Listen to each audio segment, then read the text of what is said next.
Night was cold, weather foul, devil's own cruel curse. As the hours slipped away, gone bad to worse. A band of jolly rogues were we on certain inn, kind of place no one's inclined to ask you where you've been. The leader of our group, he was a handsome man, was he? He could also be as tough as ever tough could be. Wind was muscle through and through, John shone sly. Alone he was a wanted man, last of all his eye. I wasn't very quick, and I wasn't very strong. The others often wondered why they let me tag along.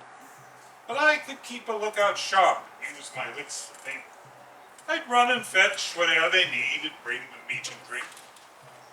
It wasn't stew, nor bread, nor ale that held their gaze that night. On the table sat a prize, dim, flickering light. A rich and bulging purse it was, which somehow we acquired. Its owner had no further need, at least when we inquired. Tonight it was the night we would divide what lay within. No lesser was my share to be, as it had always been. Then up I spoke. "McQueen," says I, "there's need of your great might.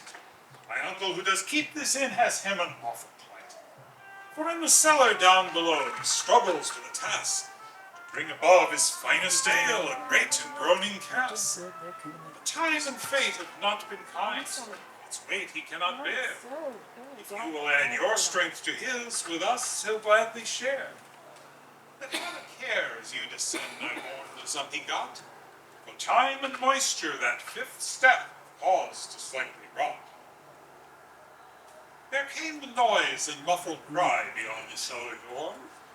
Was it the fifth step, wondered I? Or was it number 4? I allowed myself the smallest smile for sake of irony.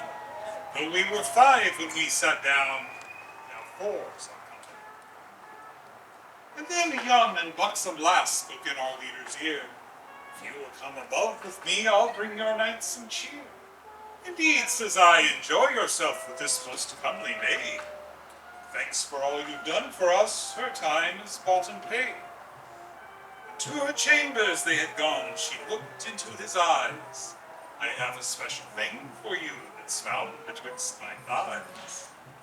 His eagerness was building, but 'twas then that fatally I felt the dagger that she kept, strapped just above her knee. My cousin gave to me a wink as she came down the stair. Where once were 5, now only 3 remains peace to share. And then Malone arose himself to answer nature's call. In fact, the barkeep said the door's just down the hall. There he met the sheriff's men, and him they did surround.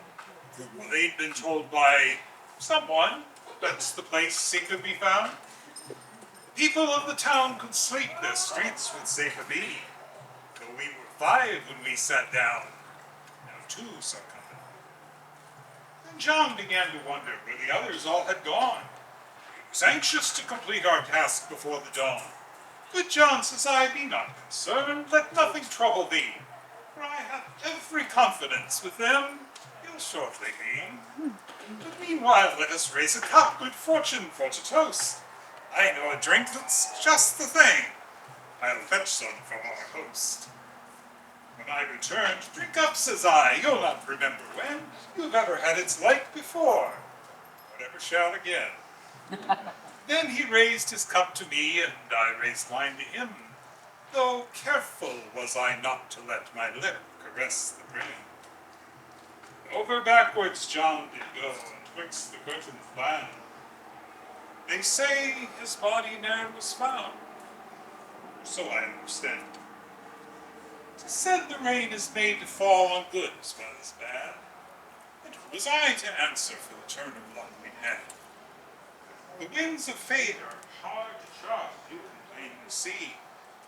There once were 5 to share this purse, but now there's only me.